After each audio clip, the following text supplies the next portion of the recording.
All right, I'm going to show you something that could really make your life miserable. All right, now this is my museum quality BC 348. Notice it's got a museum quality, real in perfect condition dynamotor or motor generator set. Things in really great condition. Now, I've recapped this radio, most of the caps. I didn't change all of them. If they checked out okay, I left them in there. And I get it all done, and I have the dynamotor, and I built a big honking supply to run the dynamotor, and I couldn't get the thing to receive. And I spent a couple hours going through, using my Buzzit unit. Now, this Buzzit unit, what it does is it produces a sine wave that goes from audio all the way up to several megacycles, maybe up to 20 megacycles. It also will make some noise on the FM band. But I went along through the radio, and I noticed the front end of the radio wasn't on. And you would suspect an open coil, maybe a resistor. And you're hoping it's not an IF can, because it was sort of like one of the IFs was off. So, I went looking around. I had been looking around, reading the manuals. And I traced it back to this Jones plug on the back. Now, I used to call these things Jones plugs. I worked with them at WWII. A lot of the military stuff used these plugs. If you went to surplus houses, there were bins of these things.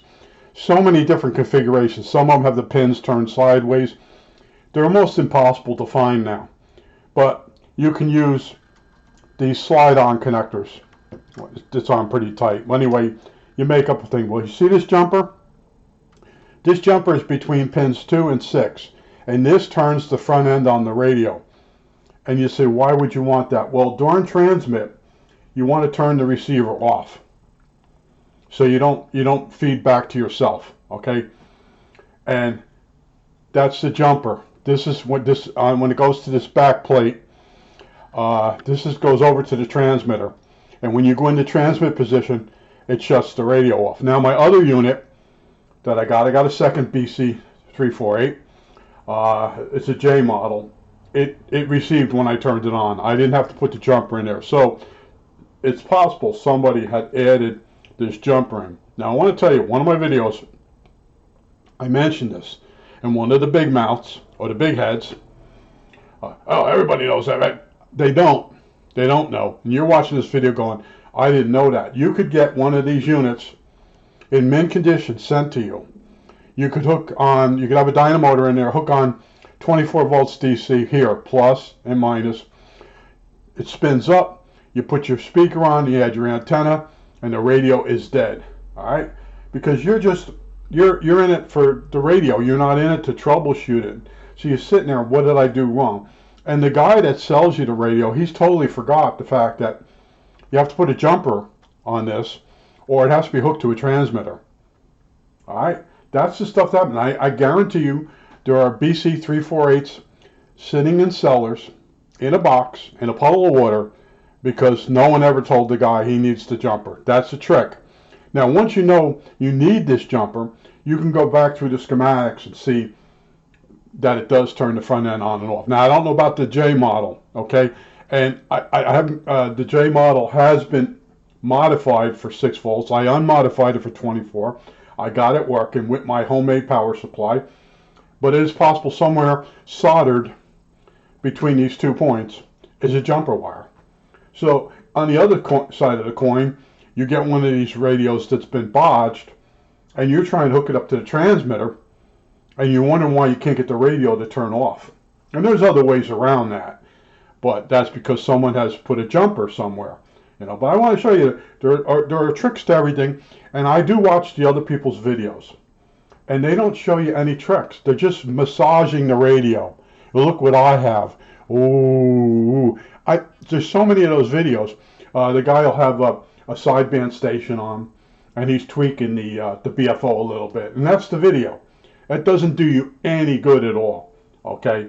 And it won't give you any confidence. In other words, when you have to open the cover off this radio, and you have to start troubleshooting it, And in my case, I just dread that in one of these sealed boxes, there's a bad wafer switch. Both of the units I got, there's no problem in these. This is the detector, RF amplifier, antenna. This is the oscillator, mainframe.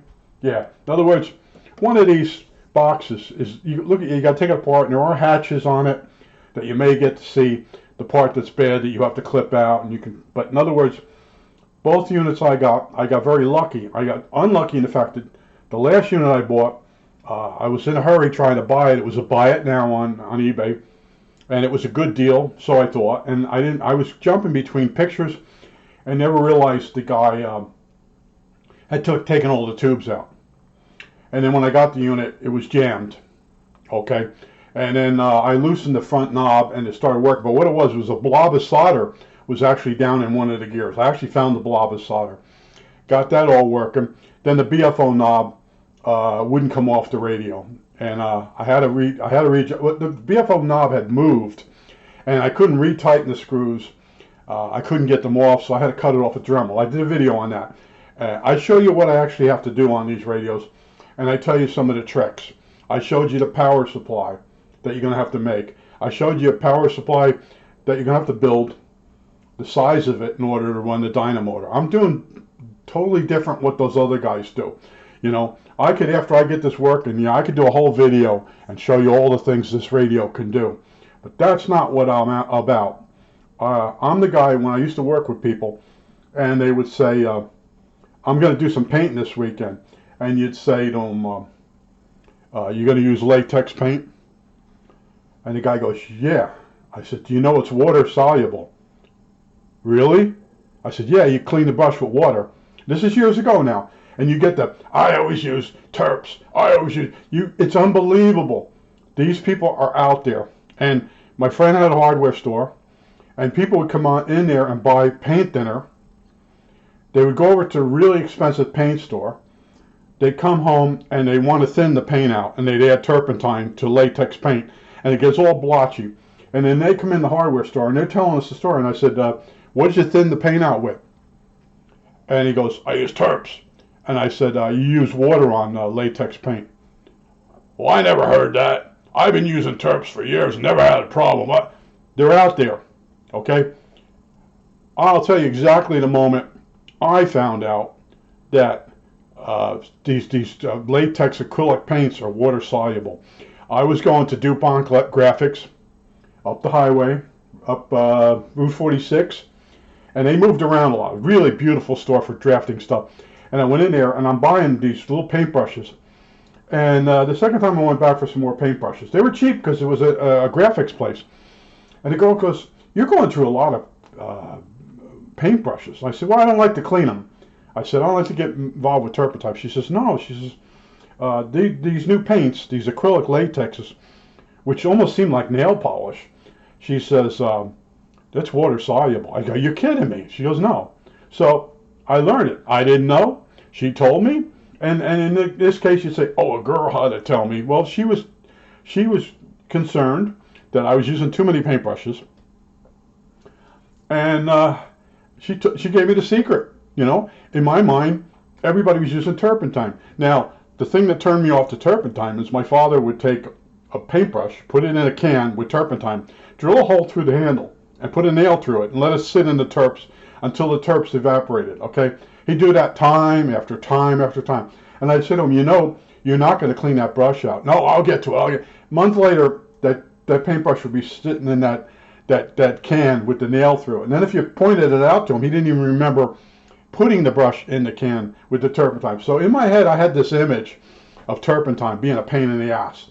And I was painting a house one time, and the owner gave me a paintbrush that was cleaned in terps, and it was all in the between the wooden handle. There's a metal thing that goes around, holds the hairs in. Horsehair, that's that one guy always says. In other words, I'm painting, and I got turpentine coming out, and it's making it a different color. And his retarded son is like picking on me while I'm painting, and I'm like, I don't know what the hell's happening. And finally, I realized that the father hadn't spun the brush. After there's a spinner for the brush to get the turpentine out, or you shake it with your hand. But he took it right out of turpentine and then handed it to me because he didn't know any better. All right? There are people that go through life that don't know all the answers, but they're good at bullshitting. I'm like the anti-bullshit guy. I go in and I'm going to tell you on some of these, you're going to need that jumper. That radio ain't going to do nothing. Okay? And these are those press-on. It doesn't want to come off. I must have put it on with a pair of pliers. But in other words, you can't get these Jones plugs. So you put those, you can get these at the auto store. These things that slide on the spades. Right? Call this a spade lug? I forget. Hey, I'm old.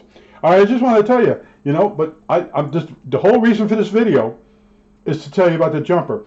I know the big mouths out there. Oh, I knew about it. I don't know why you didn't know. I've looked around on all these mod books, and nobody warned you, or warned us, okay? And a lot of these guys, they learn something, and then they keep it to themselves, or they like to stick it to people. The whole idea of life is you pass information to people, and then sometimes I'll tell somebody something just to make sure they know, and they get mad at me. Well, I know how to do that. What, do you think I'm stupid? No, I was just going over what is involved so you don't have a mistake. So you don't come to me on Monday morning and then tell me something that I should that went wrong because I didn't tell you. Okay, I'm more of a instructor. Where I worked, when they brought a new guy in, they'd put him with me and I'd go over everything with him. And in a lot of cases, they didn't know anything, and it was easy. You give them all the basics. You watch them, that if they're paying attention to what you're saying, or they're watching the girls walking by, and after an hour the boss gives you the look, you give the look back, the guy's gone. Okay, if he doesn't pay attention, and that's the way we worked. But in other words, my whole thing is I like to tell you things that you might not know, and this threw me for a loop.